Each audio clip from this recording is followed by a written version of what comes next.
అల్లూరి సీతారామరాజు జిల్లా ప్రముఖ పర్యాటక కేంద్రం అరకులోయలు సిఐటియు రెండవ మహాసభలు నేటి నుండి ఘనంగా ప్రారంభమయ్యాయి. సోమవారం మధ్యాహ్నం 1 గంట ప్రాంతం నుండి సిఐటియు నాయకుల ఆధ్వర్యంలో ఈ కార్యక్రమాన్ని నిర్వహించారు.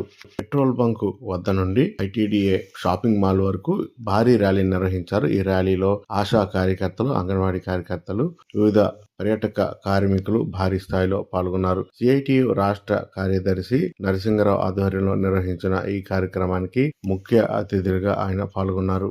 ఈ రోజు రేపు జరిగే సిఐటియు రాష్ట్ర రెండవ మహాసభలో విజయవంతం చేయాలంటూ పిలుపునిచ్చారు. ఈ నేపథ్యంలో ప్రభుత్వం చేస్తున్న వ్యతిరేక విధానాలను ఈ కార్యక్రమాల ద్వారా ఎండకడతామంటూ ఆయన వెల్లడించారు.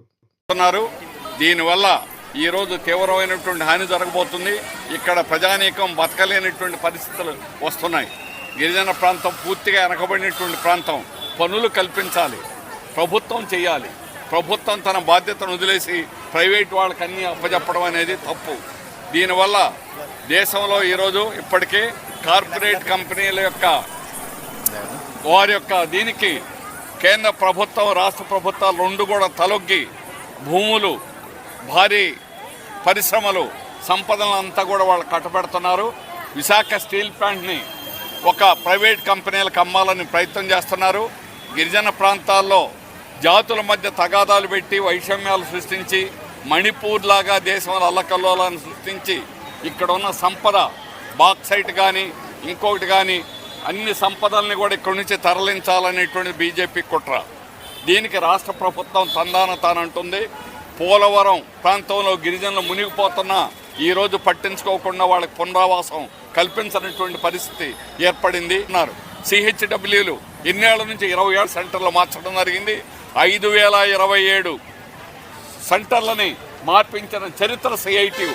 42 రోజులు విశ్రాంతి లేకుండా చేసిన అంగన్వాడీ పోరాటం వల్లనే ఈరోజు ప్రభుత్వం దిగొచ్చి వాళ్ళని మెయిన్ సెంటర్లుగా మార్చడం అనేటువంటి జరిగింది. బ్రిటిష్ కాలం నుంచి సాధించుకున్న హక్కులు, లేబర్ కోడ్ల పేరుతోటి ఉన్న చట్టాలన్నిటి కూడా రద్దు చేస్తుంది. అందుకని వాటిని హక్కుల కోసం పోరాడేదానికి సిఐటియు గత సంవత్సరం జూలై 9వ తేదీ జరిగినటువంటి పోరాటం, చారిత్రాత్మక పోరాటం. 25 కోట్ల మంది దేశంలో మోడీకి నిరసన తెలియజేశారు. అయినా కూడా ఇంకా లేబర్ కోడ్ రద్దు చేయలేదు. రద్దు చేయాలని డిమాండ్ చేస్తున్నాం. కార్మికులు జీతాలు పెంచాలా, జీతాలు పెంచకపోతే